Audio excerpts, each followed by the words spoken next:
Salam, hər vaxtınız xeyir olsun. Kanalımızın dəyərli izləyiciləri, mən Seymur Rəfiyev, hər birinizi salamlayıram.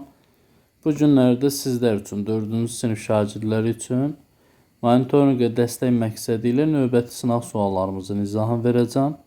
Zəhmət olmasa kanalımıza abunə olun ki, hər video izahlardan xəbərdar olasınız. Eyni zamanda kanalımızda monitorinqə dəstək 1, 2, 3, 4 bu qaydada yazaraq kifayət qədər monitorinq tipli suallardan yararlana bilərsiniz. Həmçinin monitorinq sınaqlarımızdan da yararlana bilərsiniz. Monitorinq sınaq qruplarımızdan yararlanmaq istəyirsinizsə 055 236 81 40 nömrəsinə yazaraq monitorinq sınaq qruplarımızdan yararlana bilərsiniz. Keçəyin ilk sualam. 4200 çıxılsın 1150 çıxılsın 875 vurulsun 6. İlk olaraq biz 1150-dən çıxırıq 875-i və qalır 275. 275-i vuracaq 6-ya. Bərabərdir 1650. Və 4200-dən 1650-ni çıxacaq. 2550 qalacaq. Doğru cavabımız olacaq C variantı. Keçirik növbəti bir suala. İkinci sual. 5-də 2 sentner ilə 36 kiloqramın cəmi neçə kiloqramdır? Deməli, biz bilirik ki, 1 sentner 100 kiloqramdır. Bunun 5'də 2'si, yəni 100'ün 5'də 2'sini tapırıq. 100'ü bölürük 5'ə, vururuq 2'yə. 40 kiloqram. 40 kiloqramla 36 kiloqramın cəmini istəyir. 40 üzərinə 36. Bizə verəcək 76 kiloqram. Doğru cavab olacaq B variantı. Növbəti bir sual. Deyir ki, alça qurudularkən kütləsinin 8'də 3 hissəsini itirir. 640 kiloqram təzə alça qurudularsa, neçə kiloqram quru alça alınır? Yəni, bunu iki qayda ilə yaza bilərik. 640 kiloqramın 8'də 3 hissəsini itirirsə, biz ilk öncə 8'dən 3 hissəsini taparıq. 640'ı 8'ə bölsək 80, 3'ə vursaq 240 kiloqram. Əgər bu 240 kiloqram itirirsə 640 kiloqramdan 240'ı çıxırıq. Yerdə qalacaq 400 kiloqram. Doğru cavab olacaq C variantı. Bir bu qayda ilə tapa bilərik. Ya da ki, əvvəldən nəyə baxarıq? Məxrəcə baxırıq. 8 hissədirsə, bundan 3 hissəsini itirirsə 5'i qalır. 640'ın 8'dən 5 hissəsini taparıq. 8'ə bölsək 80, 5'ə vursaq 400 kiloqram. Yəni, iki qayda ilə biz bunu tapa bilərik. Yenə də hər iki halda 400'dür. Növbəti sual. Deyir ki, azalanı 18 vahid artırıb, çıxılanı 24 vahid azaltsaq, fərq necə dəyişər? Aha. Bunu praktik olaraq sizin üçün bir misal üzərində yazacağım. Məsələn, ən pis halda bir misal yaza bilərsiniz. 100 çıxılsın 40 bərabərdir 60. Sonra qaydanı da izah edəcəm. Azalanı 18 vahid azaltsam, 100'dən 18 çıxsam qalacaq 82.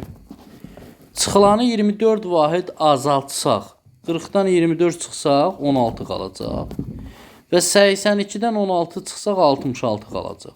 Baxaq indi, əvvəl fərqimiz 60 idi, indi olub 66. 6 vahid artıb.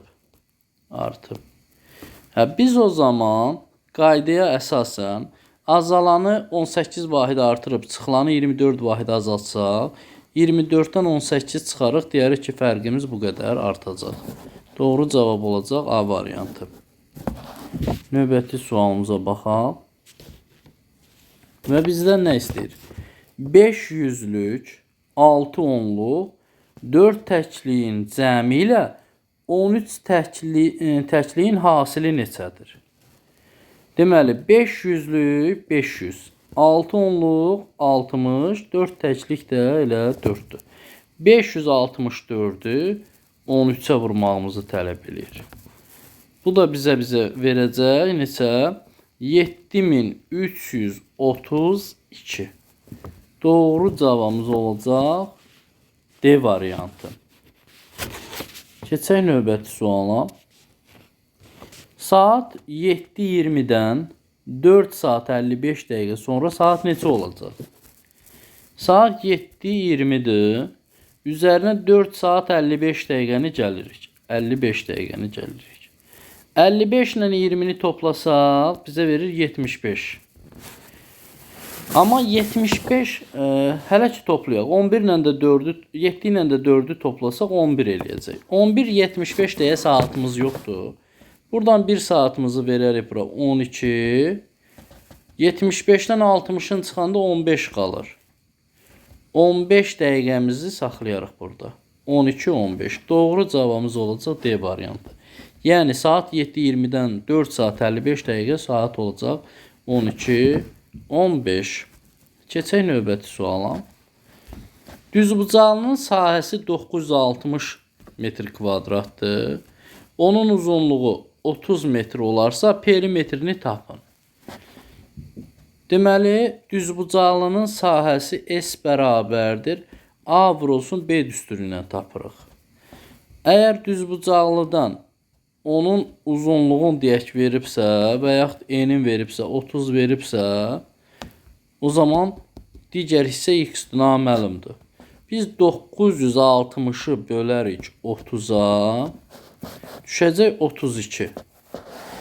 32 düzbucağın bir tərəfidir, bir tərəf 30-dur. Toplayıb 2-yə vuracam. 62-ni də 2-yə vursaq, olacaq 124. Doğru cavab olacaq B variantı. Bizdən elə düzbucağının perimetrini istəyirdi. Növbəti bir sual. Deyir 6 il əvvəl ailənin yaşı 8 idi. Kamalın isə 5 il sonra yaşı 17 olacaq. Onların indiki yaşları cəmini tapın. 6 il əvvəl ailənin yaşı 8 idisə, bizə indiki yaş lazımdır. Üzərinə 6 gələrik, olar 14. Hazırki yaşı 14-dür. Əgər Kamalın 5 il sonra 17 yaşı vardısa, 17-dən 5 çıxacaq, 12 qalacaq. Və indiki yaşları birinin 14-dür, digəri isə 12-dir. Cəmi neçə yaş olacaq? 14 ilə də 12-nin cəmi 26 yaş verəcək. Doğru cavab olacaq C variantı. Növbəti bir sual. Deyir ki, eyni çevrənin radiusu ilə diametrinin cəmi 60 cm-dir. Bu çevrənin diametri neçə santimetrdir? Bir çevrə çəkək. Çevrənin mərkəzi nöqtəsinə qədər radiusdur. Tam bu xəttimiz isə olur diametr. Yəni diametr özü nəyə bərabərdir? 2 radiusa. Deyir, eyni çevrənin həm radiusu, həm diametrinin cəmi. 2R üzərinə R bərabərdir 60-a. 3R bərabərdir 60-a. R də bərabərdir 20-yə. Radiusu 20-dirsə, hər zaman radiusu 2-yə vursaq diametri verəcək. Onda D bərabərdir 20 vurulsun 2-yə. Doğru cavab olacaq 40. Cavabımız olacaq C variantı. Növbəti sualımız 10 nömrəli sualdır. 4 ardıcıl cüt ədədin cəmi 132-dir. Bu ədədlərdən ən böyüyünü müəyyən edin. Gəlin baxaq. Ardıcıl ümumiyyətlə tək ədəd, cüt ədəd olursa hər biri 2-2 vahid artacaq. Birinci ədədimiz 1 kvadrat, ikinci ədədimiz tam hissə modeli ilə yazacağım 2, üçüncü ədədimiz 4, deməli, dördüncü ədədimiz olacaq. Hər dəfə 2 vahid artır. Və nəticə nəyə bərabərdir? 132-yə.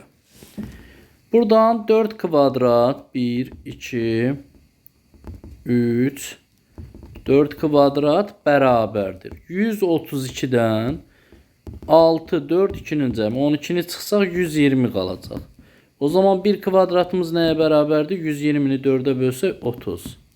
Birinci ədədimiz olar 30, ikinci 32, üçüncü 34, dördüncü 36 olar. Çünki 30-un üstünə 6 gələcəm, 36.